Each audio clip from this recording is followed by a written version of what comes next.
심리학의 기법 중에 마치 뭐뭐인 것처럼이라는 기법이 있습니다. 이게 뭐냐면 부정적인 생각을 가지고 살아가는 사람이 긍정적인 생각을 가지고 긍정적인 것처럼 살아가면 그 사람이 어느 순간부터 긍정적인 사람이 되고, 마치 행복하지 않은 사람이 행복한 것처럼 살아가는 연습을 계속 하다 보면 어느 순간 행복하게 살아간다는 겁니다. 그래서 우리가 알고 있는 플라시보 효과 같은 거죠. 아무런 효과가 없는 약을 그냥 초콜릿이나 사탕을 먹는데 계속적으로 긍정적으로 생각하면서 이게 좋은 약이다, 이거 먹으면 나을 수 있다라는 마음가짐을 변화시키니까 실질적으로 그게 약의 효과를 발휘하는 그런 것을 플라시보 효과라고 하는데, 마치 그런 것과 같습니다. 이거는 제가 어릴 때 자라면서 자주 사용하는 기법이기도 합니다. 예전에도 이렇게 말씀을 드렸지만 제가 나는 천재다, 나는 천재다라는 표현들을 자주 했다고 말했는데, 그때는 그 말들이 저에게 있어 자존감을 붙잡아주는, 제가 무너지지 않도록 만들어주는 그런 효과를 내기도 했습니다. 또 이게 삶을 살아가다 보니까 그렇지 않은데 마치 많은 것들을 누리고 있는 것처럼, 행복한 것처럼, 그리고 내가 하는 것들은 다 된다라는 이런 생각들을 가지고 제가 항상 살아가고 있거든요. 그런 것들이 어쩌보면 이 마치 뭐뭐인 것처럼 기법이나 플라시보 효과처럼 끊임없이 자신을 세뇌시키고 긍정적으로 나를 바꿔가는 하나의 훈련 과정인 것 같습니다. 여기 한 가지 더해서 우리는 예수 믿는 사람들이니까 그 가운데 역사하시는 하나님을 우리가 느낄 수가 있는 거죠. 남들이 보면 생각이 다르게 하고 마음가짐을 다르게 하니까 이 사람이 달라졌네, 뭔가 그런 것처럼 보이네가 아니라, 우리는 그 가운데서도 우리 가운데 역사하시는 하나님을 발견할 수 있는 자들이 되어야 한다라는 겁니다. 우리가 지금 큐티를 하고 있지 않습니까? 이 큐티하고 우리가 기도로 하루를 마무리한다라는 건, 우리가 예전에 교회를 다녔을 때 중고등학교 때 그런 생각들 했잖아요. 믿음 좋은 사람만이 뭐 한다고요? 큐티하고 기도하고 수요 예배, 금요 예배 빠지지 않고 오는 사람들을 우리가 믿음이 좋다라고 이렇게 많이 표현을 했는데, 지금 우리가 하고 있는 그런 모습들이 되게 믿음 좋은 사람처럼 보일 수 있다라는 거예요. 시작은 참 어렵고 정해진 시간에 빼는 것도, 하루에 기도로 마무리하는 것도 어렵지만, 우리가 그것들을 마치 믿음이 좋은 것처럼 계속해서 반복하다 보면 어느 순간 그것이 우리에게 습관이 되고 우리의 삶의 일부가 될 수 있다는 겁니다. 힘드시죠? 큐티하시기. 저도 한두 번 이렇게 바빠서 빠뜨릴 때가 있는데, 그래도 여러분들이 큐티하는 거 까먹지 마시고 함께 잘 따라오셨으면 좋겠습니다. 우리가 매일 성경의 순서에 따라서 요한복음의 말씀을 계속 이렇게 나누고 있는데, 요한복음의 말씀을 읽으면서 여러분들이 기억에 남는 단어들이 있습니까? 기억에 남는 단어들이 있으신가요? 반복적으로 사용되는 단어. 1장의 내용부터 이렇게 살펴보면 1장에 예수님은 자신을 뭐라고 말씀하십니까? 요한이 말씀이라 소개를 하시고, 또 말씀이 육신을 입었다, 또한 그 예수님을 통해서 우리가 생명을 얻었다, 또 그 생명을 주신 분이 우리에게 더 큰 영생을 주신다, 이런 표현들. 그리고 이제 요한복음의 말씀에 보면 최종적으로 요한복음이 말하고 있는 주제는 예수님이 하나님이시다라는 것들을 요한이 이렇게 풀어내고 있는데, 우리가 1장, 2장, 3장, 4장의 내용들을 잘 기억하고 오늘 우리가 살펴볼 5장의 말씀을 이렇게 듣게 되면, 왜 요한이 1장, 2장, 3장, 4장을 통하여서 왜 여러가지 그 사건들과 예수님께서 하셨던 말들과 또한 세례 요한의 증언과 그리고 여러가지 죽은 왕의 신하를 살리는 이런 이적들을 통하여서 왜 예수님께서 그런 것들을 행하셨는가, 또한 그것들이 또 오늘 본문 말씀에서 예수님이 그 사건들을 풀어서 자신을 하나님이라고 계시를 하시고 자신이 하나님의 아들이심을 증언하시는데, 그 1장, 2장, 3장과 4장의 내용들이 오늘 5장의 말씀들과 연결되어지는 것을 우리는 살펴볼 수가 있습니다. 그래서 우리가 성경을 읽을 때 차례차례 이렇게 읽는 것이 참 중요합니다. 그래서 우리가 큐티를 하는 건, 우리가 큐티를 할 때 한 부분만 떼서 지금 그 내용을 읽고 있지만, 우리가 1장과 2장과 3장의 내용들을 끊임없이 우리가 되뇌이고 기억하면서 우리가 오늘 살펴볼 5장의 내용을 우리가 함께 말씀을 듣고 나눈다면 왜 5장에서 이렇게 말씀을 하시는지를 분명히 알 수 있다는 거예요. 그래서 큐티를 하루에 못하는 경우가 있더라도 이 앞에 있던 성경 본문들을 계속해서 따라서 읽고 오시는 것도 많은 도움이 될 것 같습니다. 오늘 말씀의 제목이 아버지의 의가 아들의 일입니다. 1장에서 4장까지는 예수님께서 간접적으로 자신이 하나님이시다, 성자 하나님이라고 밝히고 있고 세례 요한의 증언을 통해서도 하나님이심을 드러냈는데 5장에 와서 오늘 말씀에 보면 예수님께서 본격적으로 자신이 하나님의 아들 그리고 하나님과 동등한 위치에 있는 분이라는 것을 예수님께서 말씀하고 계십니다.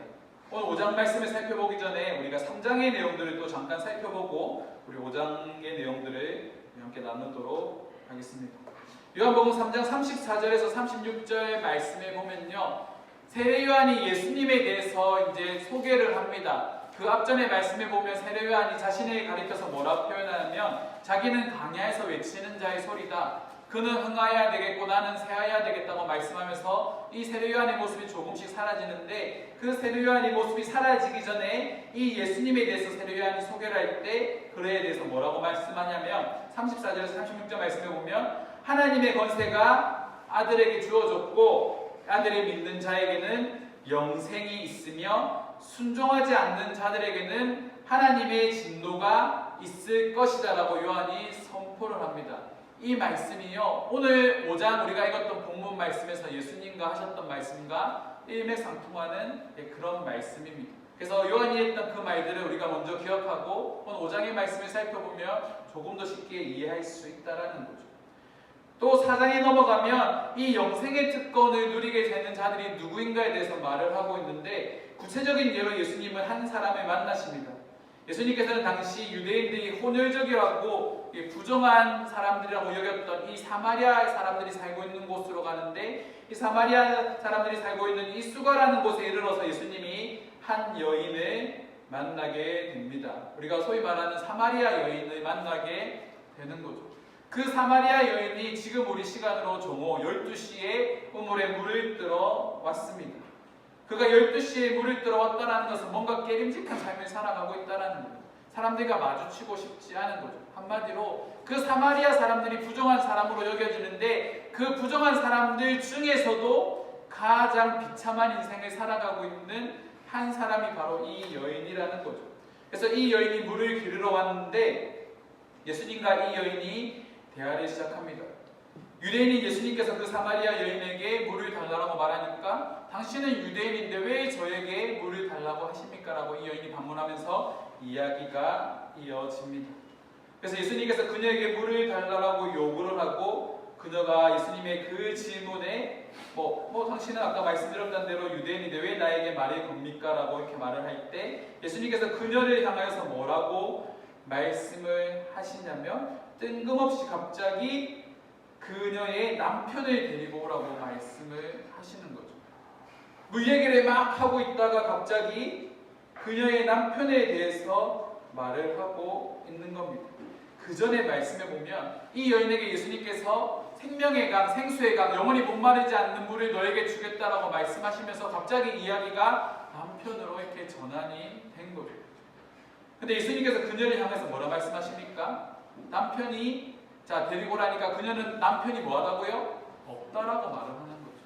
근데 예수님께서 그런 말씀하십니다. 그래, 너에게 남편이 5이 있었는데 그리고 지금 6번째 남편과 살고 있는데 네가 말한 대로 그들은 너의 남편이 아니다라고 말씀을 하니까 이 여인이 이 예수님이 향해서 뭐라 말했냐면 호칭이 바뀌게 됩니다. 처음에는 뭐라 불렀을까요? 당신이라고 불렀는데 이 말씀 이후에 남편이 없다라고 남편이 5 있었고 지금 있는 남편도 네 남편이 아니라 말하니까 이 예수님에 대해서 이 여인이 뭐라 부르냐면 선지자라는 호칭을 사용을 합니다. 당신에서 선지자라는 호칭으로 바뀌게 된 거죠. 어떻게 하면 처음 만난 사람인데 일면식도 없는 사람이 자신이 5번 결혼을 했고 지금 6번째 사람과 살고 있다라는 그것을 맞추니까 뭔가 특별한 사람이라고 예수님이 생각하기 시작했다라는 겁니다. 예수님이 선지자라고 하는 생각이 드니까 그녀가 자신 안에 있던 본질적인 목마른 이 갈급함에 대해서 이야기를 하는데 그녀 안에 있던 내적인 갈급함의 원인이 뭐냐면 바로 예배와 관련된 부분이었습니다. 다시 말해서 자신 안에 갈급함이 있는데 이 갈급함을 해결하기 위해서 그녀가 선택한 건 결혼이라는 거죠. 어떻게 보면 성적인 쾌락입니다. 근데 이 갈급함이 계속적으로 해결되지 않는 것을 그가 경험하니까 이 문제를 해결하기 위해서는 자신이 이 예배와 관련된 부분에서 이 문제를 해결받을 수 있다는 정답을 알고 있었는데 그 당시에 사마리아인들이 생각하기에는 유대인들이 말하기 예배는 어디서 드려야 된다고요?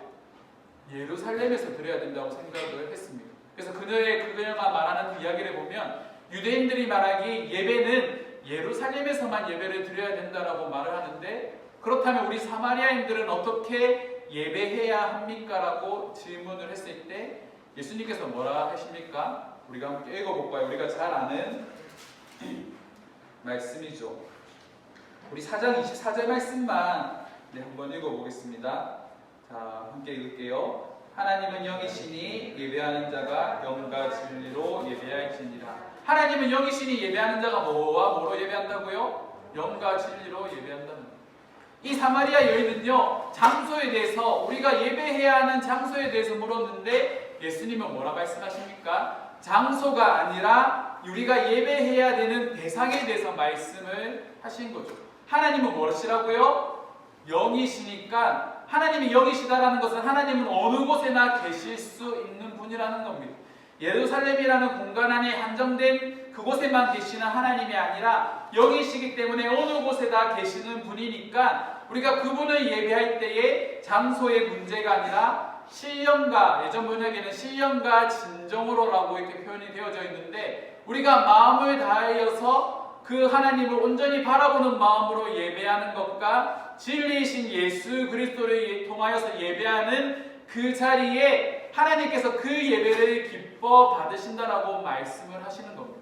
다시 말해서 공간의 문제가 아니라 우리가 예배하는 그 예배의 대상을 온전히 바라보는 것이 예배의 시작이다라고 예수님께서 말씀을 하시는 거죠.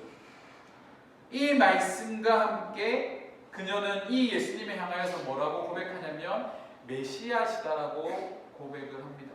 그리고 이 소식을 그 사마리아 사람들이 살고 있는 동네로 들어가서 내가 메시아를 만났다라고 말을 하고 그 메시아를 만났다는 소식을 듣고 사마리아 사람들이 나와서 사마리아 안에 복음이 전파되어지는데 이 당시에 간략하게 말씀을 드리면 땅끝이라고 예수님께서 땅끝까지 복음이 전해지면 그때에 하나님의 나라가 임할 것이라고 말했을 때에 유대인들의 사고에서 이게 생각적인 관점에서는 이 사마리아가 이 유대인들에게 땅끝이 될 수 있다는 거죠. 왜냐하면 상종조차 하지 않는 이야기조차 섞지 않는 그 사람들에게 복음이 전해졌다라는 것, 이 복음이 유대인뿐만이 아니라 모든 사람들에게 전해질 수 있는 가능성이 열어졌다라는 겁니다. 그래서 이 사마리아의 복음이 전해졌다는 것이 참 중요한 사건인 거죠.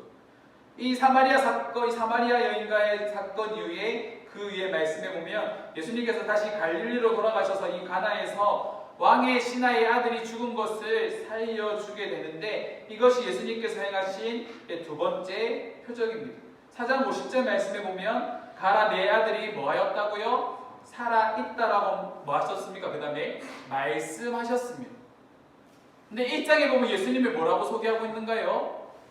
말씀이 육신을 입었다라고 말씀하고 계시는 거죠. 그리고 그 말씀이 곧 누구라고요? 하나님이시다라고 말했는데 이 당시에 사람들이 생각하기에 이런 이적들, 죽은 자를 살리는 것, 병든 자를 낫게 하는 것은 하나님의 능력이나 신의 능력, 뭔가 특별한 신적인 그런 능력을 가지고 있는 사람들이 하는 것이라고 생각했는데 이 예수님께서 너의 아들이 살아났다라는 그 말과 함께 이 왕의 신하가 발길을 집으로 돌려서 집으로 가고 있던 중에 그의 종들을 만나서 아들이 살아있다라는 소식을 듣게 됩니다. 그래서 이 말씀을 통해서 우리가 알 수 있는 건 말씀으로 역사하셨던 그분이 육체를 입으시고 그 말씀의 능력이 이제는 직접적으로 사람들에게 나타나기 시작했다라는 거죠. 또 5장에 보면 또 다른 이적이 소개되고 있습니다. 베데스다 목 근처에서 38년 된 병자가 이렇게 그곳에서 이제 이 병이 낫기 위해서 희망 고문처럼 그곳에 계속 머물고 있는데 우연히 그곳에서 예수님을 만나게 됩니다. 그리고 그 병자를 예수님께서 고쳐주시는 거죠. 그에게 뭐라고 말씀을 하시냐면 내 자리를 들고 걸어가라라고 말씀을 하시는 겁니다. 근데 이 사건 안에 하나의 문제가 있는데 예수님께서 이 이적을 행하신 날이 언제인가를 우리가 살펴봐야 되는데 그날이 안식일이었다라는 거죠. 이 안진뱅이가 그의 자리를 들고 걸어가는 모습을 본 유대인들이 그에게 뭐라고 말하냐면 안식일인데 내가 자리를 들고 가는 것이 옳지 않다라고 말하는 겁니다. 근데 그 사람들이 이 사람이 38년 동안 안진병이었다는 것을 알고 있었을까요? 몰랐을까요? 저는 분명히 알고 있었을 거라 생각합니다. 항상 그 자리에 38년 동안 있는 사람, 그 사람은 어떻게 모를 수가 있겠습니까? 제가 아이들에게 간식을 나눠주지 않습니까? 매주 동일한 시간에 아이들에게 간식을 나눠주는데 일주일에 한 번 서 있는 저조차도 아이들이 기억하고 먼저 다가와서 인사를 하는데 38년이라는 동안 그 병자된 사람이 38년 동안은 거기 있지 않았겠죠. 최소 5년, 10년은 그곳에 계속 있지 않았겠습니까? 그렇게 계속 사람들에게 노출되어져 있는데 그 사람을 모를 리가 없는 거죠. 그러면 우리 입장에서는 우리가 상식적으로 생각하기에는 당신이 어떻게 고를 수가 있습니까? 당신은 어떻게 나았나요? 어떻게 이런 일을 합니까? 라고 물어봐야 되는 게 정상인데 그들은 그가 안식일을 범했다라고 말을 하고 있는 겁니다. 이 모습만 보더라도 그 당시에 유대인들이 얼마나 잘못된 영적 상태에 놓여 있는지 우리가 알 수 있다는 거죠. 그래서 이런 유대인들을 향해서 5장 17절 18절 말씀에 보면 예수님께서 이와 같이 말씀하십니다. 우리 함께 읽겠습니다. 예수께서 그들에게 이르시되 내 아버지께서 이제까지 일하시니 나도 일한다 하시매 유대인들이 이로 말미암아 더욱 예수를 죽이고자 하니 안식일을 범할 뿐만 아니라 하나님의 자기의 친아버지라 하여 자기를 하나님과 동등으로 삼음이니라. 아멘. 자, 예수님을 향하여서 이제 본격적인 박해가 시작되어지는데 그들이 뭐라고 말하냐면 예수님이 안식일을 범했다라고 말을 하고 예수님께서 자신이 하나님이 자신의 아버지라고 말을 하니까 이 예수님이 신성모도 하나님을 아버지라고 표현하는 것은 자신이 아버지와 동등된 위치에 있는 사람이라는 표현과 동일한 겁니다. 예수님께서 하나님을 아버지라고 말하니까 신성모독죄와 38년 된 그 병자를 고친 그리고 그것을 안식일을 범했다라고 말하는데 안식일은 아무것도 하지 않는 날인 거죠. 예배하는 겁니다. 근데 그 병든 자를 고친 것조차도 그들은 일로 생각하고 안식일을 범한 것과 하나님을 아버지라 표현한 것을 가지고 예수님에 대한 본격적인 박해가 시작되었다라는 겁니다. 그리고 그저 이전에 하셨던 예수님 말씀 뭡니까? 아버지께서 일하시니 나도 일한다라고 말씀을 하시는 거죠. 자, 그 예수님께서 오늘 본문 말씀으로 돌아가서 말씀해 보면 자신이 메시아이신 세 가지 위에 대해서 말을 하고 있습니다. 우리 5장 19절 말씀 한번 읽어보겠습니다. 그러므로 예수께서 그들에게 이르시되 내가 진실로 진실로 너희에게 이르노니 아들이 아버지께서 하시는 일을 보지 않고는 아무것도 스스로 할 수 없나니 아버지께서 행하시는 것을 아들도 그와 같이 행하느니라. 아버지께서 하시는 일을 아들이 보았기 때문에 아들도 그 일들을 할 수 있는데 아버지의 아들에게 주는 특권이 뭐냐면 아버지께서 하시는 일을 아들도 동일하게 할 수 있다는 겁니다. 이 말에서도 예수님이 자신이 하나님이심을 직접적으로 드러내고 있는 거죠. 그렇다면 하나님의 아들이신 그분이 할 수 있는 구체적인 세 가지 일이 있는데 첫 번째가 뭐냐면 병자들을 고치는 겁니다. 5장 20절 말씀에 보면 아버지께서 아들을 사랑하사 자기가 행하시는 것을 다 아들에게 보이시고 또 그보다 더 큰 일을 보이사 너희로 놀랍게 여기게 하시리라라고 말씀하고 있습니다. 하나님은 영이시기 때문에 사람들이 직접적으로 그 하나님을 볼 수 없습니다. 그래서 하나님의 역사하심은요 대부분 선지자들을 통하여서 이렇게 일어났고 그 선지자들이 하나님의 말씀의 변함을 통하여서 하나님의 역사가 자주 일어나는 것이 아니라 가끔씩 이렇게 일어났는데 이제는 예수님께서 뭔가 말씀을 하시거나 병자들을 고치시거나 이적을 행하실 때 말씀과 동시에 이적들이 바로 눈앞에서 나타나기 시작을 하는 거죠. 그리고 그 이적들, 요한복음에서 말하고 있는 2장에 보면 가나의 혼인잔치에서 물이 포도주로 변한 사건, 38년 된 병자가 나은 사건, 이런 사건들이 그 유대인들 사이에서 직접적으로 이제 나타나기 시작하는데, 이것이 예수님께서 말씀하시는 더 큰 일이라는 겁니다. 하나님의 권세가 예수님께 임해서 직접적으로 이제는 그 이적들이 예수님을 통하여서 바로바로 나타나고 있다는 거죠. 그것이 첫 번째로 예수님께서 메시아이시라는 증거고, 두 번째 증거가 뭐냐면 5장 21절 말씀에 보면 죽은 자들을 살리시는 것이 바로 메시아라는 증거라는 겁니다. 우리 21절 말씀 함께 읽어보겠습니다. 아버지께서 죽은 자들을 일으켜 살리신 같이 아들도 자기가 원하는 자들을 살리시느니라. 아멘. 죽은 자를 살리는 것은 하나님의 능력인데, 이 하나님의 능력이 예수님을 통하여서 즉각적으로 나타나고 있는 거죠. 그 사건을 바로 4장에서 보여준 왕의 신하의 아들을 살리는 사건을 통하여서 예수님은 그것을 보여주셨다라는 겁니다. 그 당시에 사람들의 인식 속에 생가사를 주관하는 것은 하나님의 영역입니다. 신의 영역인 거죠. 근데 그 생가사를 주관할 수 있다는 것은 그가 신적인 존재라는 것을 증명하는 것인데, 예수님이 죽은 자를 살리시는 것이 곧 그분이 하나님이시라는 것을 드러내는 사건이었다라는 겁니다. 그리고 이것은 세 번째 것과도 연결이 되는데, 세 번째 예수님께서 메시아이신 증거는 그에게 심판할 권한이 있다라는 겁니다. 하나님께서는 성자 예수님께 이 심판의 권한을 위임하셨고, 그 심판의 권한을 통하여서 예수님께서 심판하실 수 있는 분이라는 사실을 알고 사람들이 하나님을 공경하는 것처럼 예수님을 공경하기를 바랬다는 겁니다.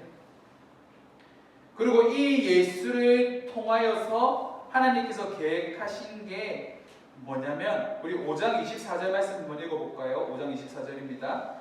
내가 진실로 진실로 너희에게 이르노니 내 말을 듣고 또 나 보내신 이를 믿는 자는 영생을 얻었고 심판에 이르지 아니하나니 사망에서 생명으로 옮겨였느니라. 예수님께서 하시는 말씀이 뭡니까? 나를 믿는 자는, 그리고 나를 보내신 이를 믿는 자는 영생을 얻었고 심판에 이르지 않는다라고 말씀을 하시는 겁니다. 두 가지의 전제 조건이 붙는 거죠. 첫 번째가 뭡니까? 나를 보내신 자를 믿는 것과 나를 믿는 것, 그러니까 예수님을 믿는 것을 동일하게 예수님께서 말씀하고 있다는 겁니다. 다시 말해서 예수님을 믿는 것이 곧 하나님을 믿는 것이고, 그 하나님이 예수님께 이 심판의 권한을 주셨기 때문에 최종적으로 예수님께서 어떤 분으로 오신다고요? 심판주로 이 땅에 오시는 분이라는 것을 이 말씀을 통하여서 말씀하고 계시다라는 겁니다. 근데 여기서는 심판에 대해서 말하고 있는데, 이 심판이요 두 가지의 형태로 주어집니다.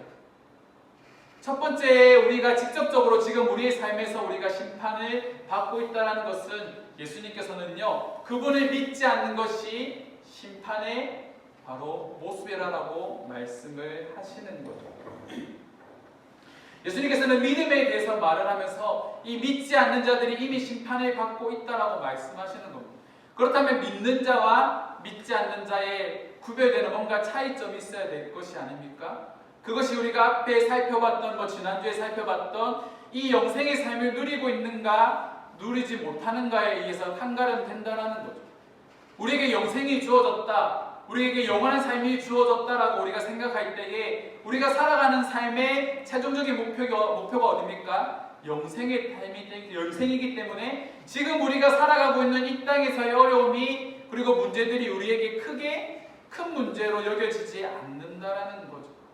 이 땅에서의 삶이 끝이라고 한다면 우리는 지금 더 잘 살기 위해서 발버둥 치고 더 많은 것들을 누리기 위해서 발버둥 치겠지만, 우리에게 주어지는 영생은 이 땅에서의 만약의 영생이 아니라 우리가 하나님의 나라로 갔을 때 하나님 곁에서 누리게 되는 그 영생이기 때문에, 우리에게 더 큰 영생이 주어져 있기 때문에 우리는 지금 우리의 삶 가운데 비록 어렵고 낙심하고 힘든 일이 있지만 그 가운데서도 소망을 품고 살아갈 수 있는 원동력이 우리에게 있다라는 겁니다.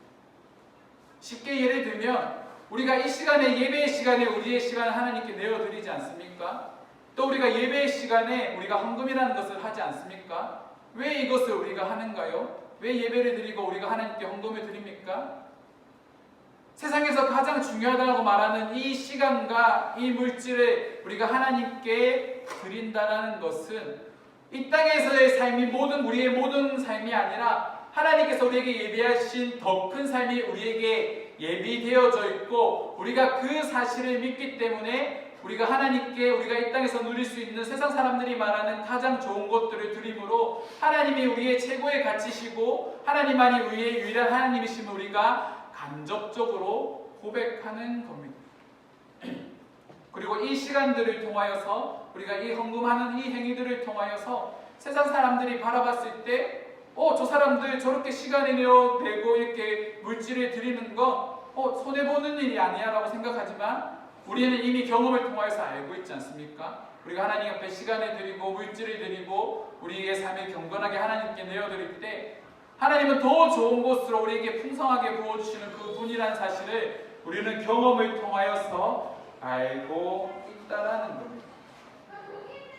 그것이 영생을 누리는 삶을 살아가는 사람들의 마음가짐이라는 거죠. 그래서 5장 24절 말씀에 사망에서 생명으로 옮겨졌다라고 말씀하시는 겁니다.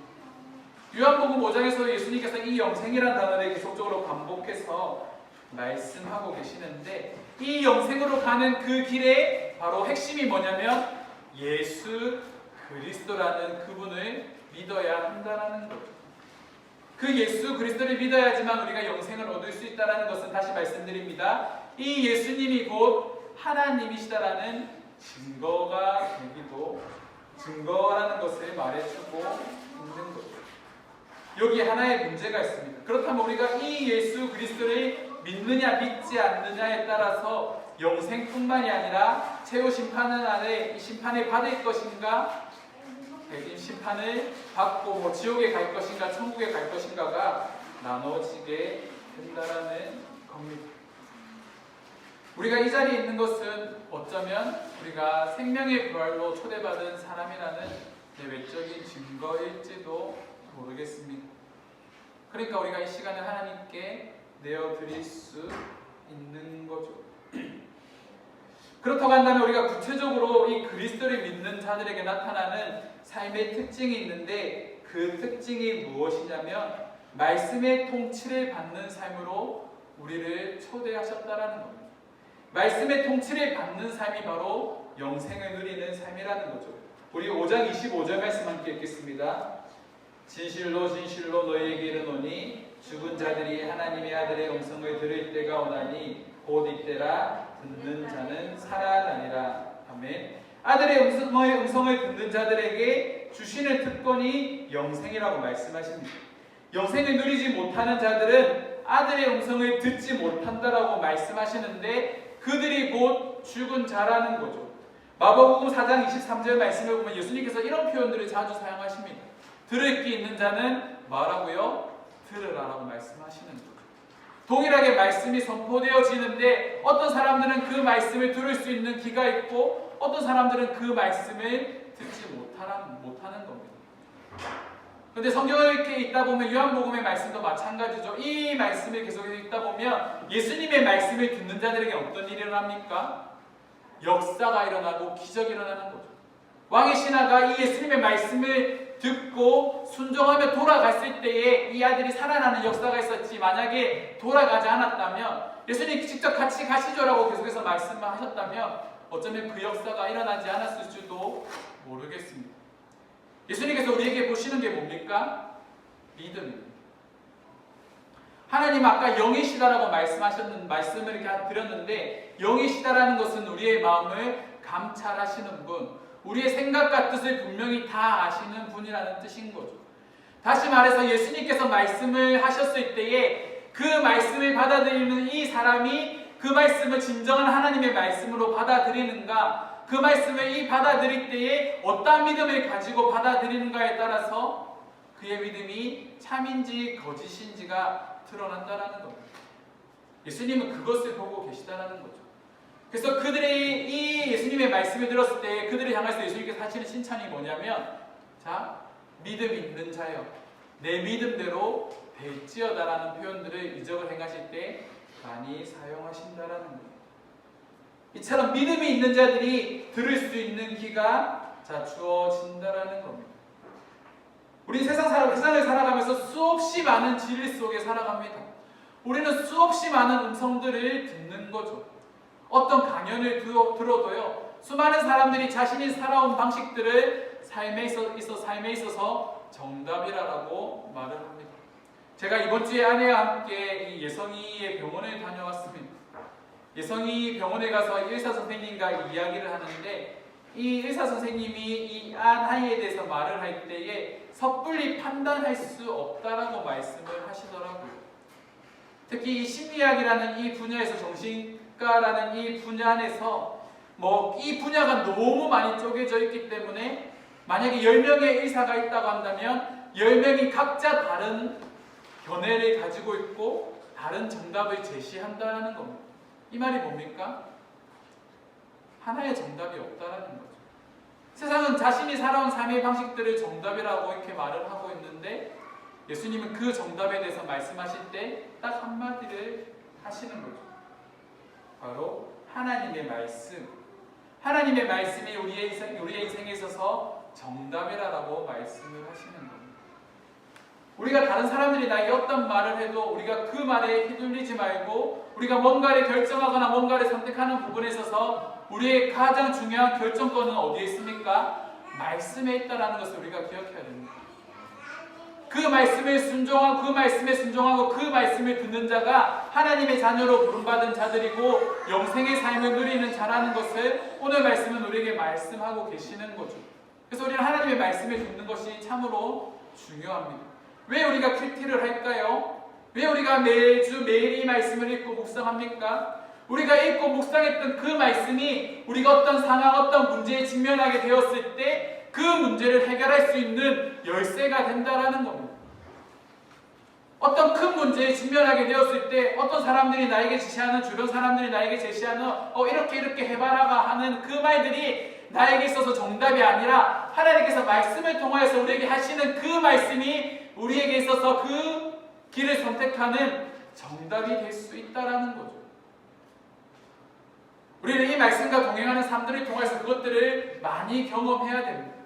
매번 중요한 순간에 내 생각, 주변 사람들의 생각이 아니라 하나님의 생각과 하나님의 뜻에 귀를 기울이고 그 길을 선택할 수 있는 결단력이 우리에게 있어야 된다는 겁니다. 그것이 우리가 살아가는 삶의 방식인 거죠. 제가 선택하는 수많은 선택 중에, 제가 결정하는 그 수많은 결정 중에 스스로 제가 뭔가를 하고 싶다, 이걸 해야 되겠다, 이거를 분명히 해야지만 내가 살겠다, 내가 드러나겠다라는 했던 결정들은 하나도 없었습니다.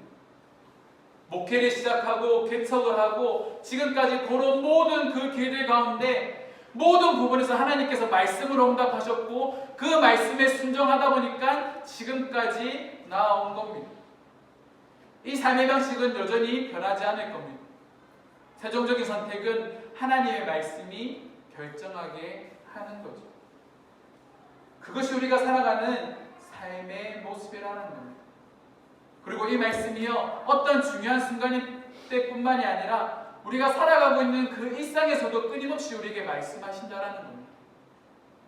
때로는 우리의 선한 양심과 또한 하나님의 말씀을 통하여서 어떤 상황에 직면하게 됐을 때 그 상황에서 내가 어떻게 행동해야 되는지에 대해서 분명히 말씀해 주실 때가 있습니다. 그것을 어떻게 순종하느냐가 우리의 믿음을 판가름 짓는 거죠. 그래서 제가 자주 여러분들에게 말씀드리지 않습니까? 저는요, 어떤 마음을 주셨을 때 2번 생각하지 않습니다. 2번 생각하게 되면 2번 생각하는 그 순간 그것을 하지 말아야 되는 이유가 10가지, 100가지, 1000가지가 나오기 시작합니다. 돈이 없어, 시간이 없어, 내가 그거 하면 귀찮아져, 주변 사람들도 피곤해져, 그런 온갖 잡생각이 들기 시작하는데 첫 번째 주신 마음에 그대로 순종했을 때에 하나님께서 모든 것을 합력하여 선을 이루시는 것들을 참 많이 경험해 왔습니다. 그래서 제가 살아가는 방식은 생각나면 바로 실천하는 겁니다. 이것을 가능하게 하는 일이 뭡니까? 바로 하나님의 말씀이라는 거죠. 우리 교회가 걸어가는 그 모든 걸음들이 상식적으로 이해할 수도 없고 도저히 현실적으로 하지 말아야 되는 일들이 참 많은데, 그럼에도 불구하고 그 길을 걸어가는 것, 그 이유가 뭐겠습니까? 그 길 가운데 하나님께서 함께 하신다라는 확신이 있기 때문입니다. 제가 어떤 목사님들과 교제를 하면서 저희 교회가 4명의 선교사님들을 후원하고 있고 한 곳에 어떤 한 단체에 우리가 적은 금액이지만 매달 후원하고 있다라고 이렇게 말씀을 드리니까 깜짝 놀라시더라고요. 그 교회는 저희보다 재정적으로도 훨씬 풍요롭고, 그냥 우리보다 정말 더 많은 것들을 누리고 있는, 목사님 신당비가 한 달에 120만 원이랍니다. 그렇게 많은 것들을 누리고 있는 교회인데, 할 수 있는 교회인데, 그 목사님 들으면 안 되는데, 제가 선교사님을 한 분 후원하고 있답니다. 근데 저희가 4분을 후원하고 있다라니까 깜짝 놀라는 거죠. 왜 이렇게 할까요? 저는 그렇게 생각합니다. 우리가 거저 받았으니까 거저 흘려보낼 수 있어야 하는 거죠. 그리고 이렇게 살아가는 삶에 대해서 하나님께서 우리에게 주시는 축복이 있는데, 그 말씀이 29절 말씀에 기록되어져 있습니다. 우리 함께 읽겠습니다. 선한 일을 행한 자는 생명의 부활로, 악한 일을 행한 자는 심판의 부활로 나오리라. 우리가 하나님 앞에 섰을 때에 하나님 앞에서 우리의 삶을 평가받는 날이 있는데, 하나님의 말씀에 순종해서 그 말씀에 따라서 살아가는 자들에게는 생명의 부활이 주어진다라는 겁니다. 그리고 악한 일을 행한 자들에게는 심판의 부활이 주어진다라는 거죠. 여기서 우리가 오해하지 말아야 될 게, 선한 일을 행하는 것이 곧 구원받는 길입니까? 라고 반문한 사람들도 있을 겁니다.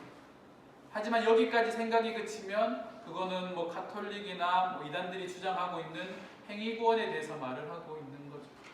그것을 말씀드리는 게 아니라 나에게 주신 하나님의 그 은혜와 사랑에 감격해서 그 사랑에 대한 자연적인 반응으로 우리가 선한 일을 행하는 것을 말을 하고 있다는 겁니다. 갚을 수 없는 사랑을 내가 받았기 때문에 어떻게든 그 사랑을 갖고 싶어서 발버둥 치는 나라는 사람의 삶을 통하여서 하나님의 영광을 받으신다는 거죠. 그래서 우리는 끊임없이 선한 일을 위하여서 애쓰면서 살아가야 됩니다. 그것이 우리가 살아가는 삶의 모습인 거죠. 그러니까 악한 일을 행한 자라는 것은 오늘 우리가 읽었던 말씀에 보면 하나님을 믿지 않는 것이 곧 악한 사람들의 삶이고, 또한 그 하나님의 말씀을 듣지 않는 것, 그들이 자기 소견에 옳은 대로 살아가는 것이 바로 악한 일을 행하는 자들인데, 그들에게 주어지는 심판이 바로 심판의 부활로 그들에게 이 부활이 주어진다는 겁니다. 그들의 죄에 대해서 하나님께서 정확하게 묻는 날이 있다라는 거죠. 그래서 믿는 자들에게는 이 부활의 날이, 이 최후 심판의 날이 은혜의 날이지만, 믿지 않는 자들에게는 두려움의 날이라는 겁니다. 그래서 믿지 않는 사람들은요, 삶을 마무리하는 그때에 불안함과 두려움에 사로잡혀서 그들의 죽음을 맞이하게 되지만, 믿는 사람들은 우리가 하나님 앞에 영생하게 될 것이고 그분 앞에서 부활하게 될 것임을 믿기 때문에 사망의 권세 앞에, 그 질병 가운데 고통스러운 가운데서도 웃으면서 감사하는 마음으로 죽음을 맞이할 수 있다는 겁니다. 그것이 영생을 소유한 자들의 삶이라는 거죠. 여러분들은 지금 어떤 것을 소유하고 살아가고 계십니까? 우리가 큐티를 하고 있는 그 말씀에 따라서 우리가 생명을 소유한 삶, 하나님께서 우리에게 주시는 영생을 소유한 삶을 살아가는 저와 여러분들이 되었으면 좋겠습니다. 이 영생의 삶을 풍성하게 누리기 위해서 우리는 경건의 훈련이 필요한데, 그 경건의 훈련이 바로 저는 큐티로부터 시작되어진다고 생각합니다.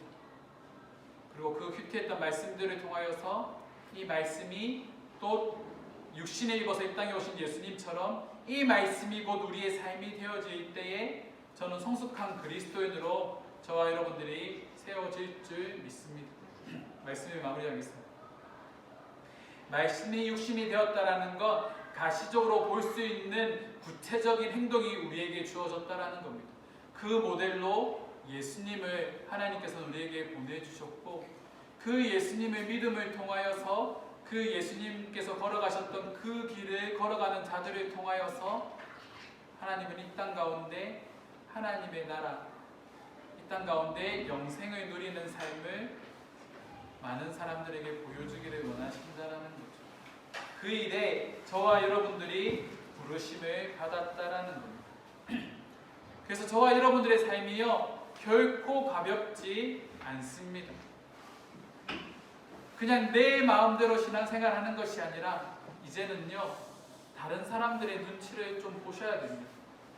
주변 사람들이 나에 대해서 뭐라 평가하는지, 특별히 불신자들이 나에 대해서 뭐라고 평가하는지 여러분들 귀를 기울여 보십시오. 그리고 그들이 하는 말에 내가 뭐야? 저 사람 왜 저렇게 말해라고 반응하는 게 아니라 내가 아직 부족하구나, 내가 더 성숙해야 되겠구나 라는 생각들을 가지고 그리스도의 장성한 분량에 이르기까지 조금씩 성장해 가야 됩니다. 그것이 성화인 거죠. 우리가 이 말씀을 묵상하는 시간들을 통하여서 성화되는 삶이 되기를 원합니다. 우리 옆에 계신 분께 그렇게 고백할까요? 예수님의 모습을 닮아갑시다. 한 번 더 고백합시다. 예수님의 모습을 닮아갑시다. 예수님의 모습을 닮아가는 저와 여러분들이 되기를 소망합니다. 이 시간 함께 기도하겠습니다.